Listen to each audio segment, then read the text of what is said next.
안녕하세요, 일라입니다.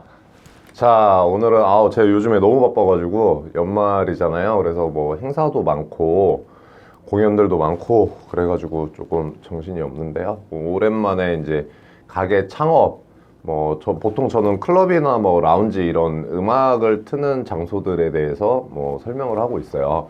그래서 오늘은 중고 음향 관련해서 많은 분들이 좀 질문을 주시는데요. 음향 시스템 같은 경우는 뭐 커피숍부터 라운지 바나 뭐 클럽까지 대부분 음악을 틀고 장사를 하시기 때문에 그런 부분에 있어서 조금 굉장히 관심들이 많으시고, 음향 조명 같은 경우는 일반 전문가들이 아니면 거의 일반인들은 까막눈이라고 보셔야 돼요. 까막눈이라고 보셔야 되고, 그렇기 때문에 이제 사장님들이 처음에 창업을 하시거나 하실 때 조금 이거를 돈을 어디까지 책정을 해서 써야 되나, 중고로 하면 좀 싸지 않을까? 새 거로 하면 얼마던데? 나는 이거 모르겠는데? 우리 업장에는 이게 잘 맞을까? 이 정도 비용을 쓰는 게 맞는 것일까? 이런 기준점을 아예 못 잡으세요. 그러다 보니까 그냥 그냥 싸게 하자, 뭐 이런 식으로 대부분 흘러가는데요. 그래서 보통 저한테 이제 뭐 창업 문의를 하시거나 하시는 분들 많이 물어봐요. 중고 스피커 셋업을 하면 얼마가 들까요? 중고로 해주세요. 뭐 이런 부분들을 말씀을 하시는데요. 그 부분에 대해서 좀 오늘 얘기를 해볼게요. 자, 오늘 보면 일단 오늘 두 가지 파트에 대해서 얘기를 할 건데요. 중고 스피커의 장단점이랑 그 다음에 내가 하는 가게에 맞는 올바른 스피커 예산 범위에 대해서 좀 말씀을 드릴게요. 중고 스피커 첫 번째 장점부터 갈게요.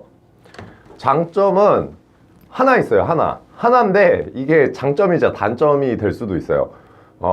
가격이 싸다입니다. 하지만 중고 스피커의 이런 유일한 장점이 단점이 될 수밖에 없는 이유가, 이제 중고로 아무래도 가격에 맞춰서 그냥 들어가다 보면은 중대형 가게 같은 경우는 스피커 브랜드 짝이 안 맞아요. 짝이 쉽게 말하는데, 우리 가게는 스피커를 8통 달아야 되는데 어떤 중고 시장에는 어떤 가게가 망하면 거기 있는 거를 그냥 그대로 떠서 수입해서 팔아요. 그러니까 이렇게 조금 수입한다는 게 뭐 고치고 좀 청소를 해서 다시 중고업체들이 판다는 거죠. 이제 그러다 보면 얘가 어느 시설에서 어느 정도까지 사용이 됐었고, 뭐 아무래도 뭐 제조 연월이나 뭐 이런 부분들을 딱 보면 대충 알겠지만, 이런 중고 시장에는 완전 단종 제품이라든지 아니면 중국산 묻지마 스피커들, 브랜드가 없고 그냥 카피 제품들도 엄청 많아요. 이제 그러다 보니까 중고업자들이 되게 얘기하기도 좀 편한 부분들도 있어요. 뭐 요즘에 유행하는 중국발 펑션원 이제 짝퉁 스피커, 이런 것들 그냥 해놓고 그냥 펑션원이라고 하는 거예요. 물론 가격은 5분의 1도 안 돼요. 왜냐면 뭐 다양한 시스템들이나 이런 게 정품 스피커 같은 경우는 그거에 또 매칭되는 앰프라든가 다양한 이제 기타 AV 장비들이 매칭이 돼야 되는데, 이제 그런 묻지마 스피커 같은 경우 그냥 묻지마로 시공을 하는 거예요. 제일 저렴하게 가격선에 맞춰서. 이제 그러다 보니까 이제 그런 얘기들을 하고, 대부분 오래된 스피커들도 많기 때문에 단종 스피커도 많아요. 그래서 정식 수입원에서, 한국의 정식 수입원에서 수입을 했던 스피커라고 할지라도 보통 AS 기간이 1, 2년, QSC 같은 경우가 6년 정도거든요.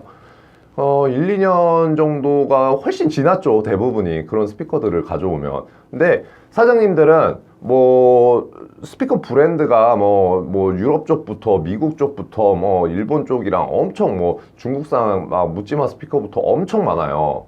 이제 그러다 보니까 브랜드를 알 수도 없고 가격 수준을 알 수도 없고 이게 단종이 됐는지 뭐가 됐는지 전혀 몰라요. 그러니까 나중에는 뭐 이게 어떻게 할 수가 없는 거죠.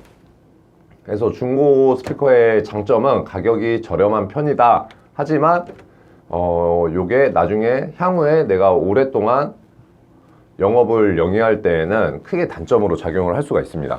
그리고 두 번째는 아까 이거 장점 말씀드리면서 단점 말씀드린 건데, 중고 스피커 같은 경우는 아까 말했던 짝 맞추기가 어렵다. 그 다음에 AS가 힘들다. 그 다음에 시공업자들이 시공업자들도 이거는 이제 업자분들 입장에서도 충분히 이제 저도 인스톨을 하다 보면 그런 문제들이 생기는데, 뭐 스피커가 고장 났다. 근데 그게 사용자가 과실로 인해서 뭐 인스톨 했을 때는 문제가 없었는데 중간에 뭐 워낙 음향 지식이 무지하다 보니까 그냥 피크 치고 쓰다가 터져요. 아니 그렇게 해서 뭐 AS 해달라 라고 하면은 판매하거나 인스톨을 중고를 해서 하는 업자분들 같은 경우는 저렴하게 하기 때문에 사실 딱 하고 뭐를 더 해줄 그런 인건비 수준의 인건비 따먹기를 하거든요. 그래서 저렴한 거예요. 근데 다시 와서 뭐를 AS하고 고쳐달라고 하면은 그때 가서 추가 비용 발생된다라고 하면은 업주들은 당연히 황당해 하죠. 이게 시각 차이인데 당연히 음향 시스템을 인스톨하는 업자분들도 아니 해줄 이유가 없는 거야. 돈 다 받고 딱 그거에 대해서 서비스를 제공했잖아요. 그 이후에는 자기들이 알아서 하는 거지.